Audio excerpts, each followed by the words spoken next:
দুদিনের মধ্যে উন্নতি হতে পারে বন্যা পরিস্থিতির। এরই মধ্যে কমতে শুরু করেছে ভারতে ত্রিপুরা অংশের গোমতী ও মোহরী নদীর পানি। এতে কমছে উজানের ঢলের তোড়। রোববার নাগাদ দুর্গত এলাকার নদীর পানি বিপদসীমার নিচে আসার আভাস দিচ্ছে বন্যা পূর্বাভাস ও সতর্কীকরণ কেন্দ্র।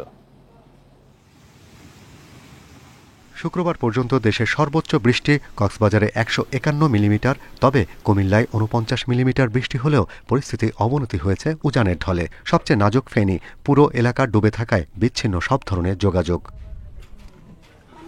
ফেনী, নোয়াখালী, কুমিল্লা, চট্টগ্রাম, খাগড়াছড়ি, রাঙামাটি, কক্সবাজারে শুক্রবার বৃষ্টি কম হলেও শনিবারে আছে ভারী বর্ষণের আভাস। আর ২৬ আগস্ট পর্যন্তই থাকতে পারে এ অবস্থা।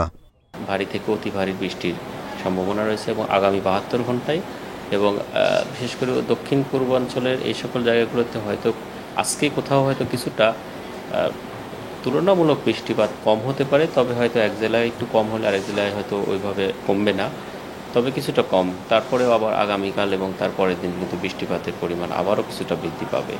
উজানে পানি কমতে শুরু করলেও ভাটিতে মনু, খোয়াই, গোমতী, ফেনী, হালদা সহ ৭ নদীর পানি বিপদসীমার ওপরে। তবে মেঘনা অববাহিকায় পানি বিপদসীমার নিচে থাকায় নতুন এলাকা প্লাবিত হওয়ার সুযোগ দেখছে না বন্যা পূর্বাভাস কেন্দ্র। এতে শনিবার থেকেই উন্নতি হতে পারে বন্যা পরিস্থিতি। উজানেও দেখা যাচ্ছে যে পানি বর্তমানে কিছুটা হ্রাস পাচ্ছে এবং হ্রাস পাওয়ার প্রবণতা দেখা যাচ্ছে। এর ফলে আগামী ৪৮ ঘন্টা পর্যন্ত একটা অব্যাহত হ্রাস পাওয়ার প্রবণতা থাকতে পারে এবং এর ফলে এই আগামী ৪৮ ঘন্টার সময় আমরা আশা করছি যে অনেক স্থানই মোটামুটি ১৪টি যে পয়েন্টে পানি বিপদসীমার উপরে আছে, ৭টি প্রধান নদীর, এই ৫টি জেলার প্রতিটা পয়েন্টই অধিকাংশ স্থানই পানি বিপদসীমার নিচে নেমে আসতে পারে।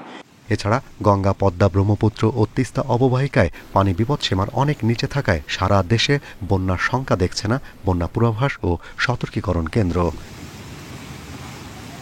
Shahriar Anirban, independent news, Dhaka.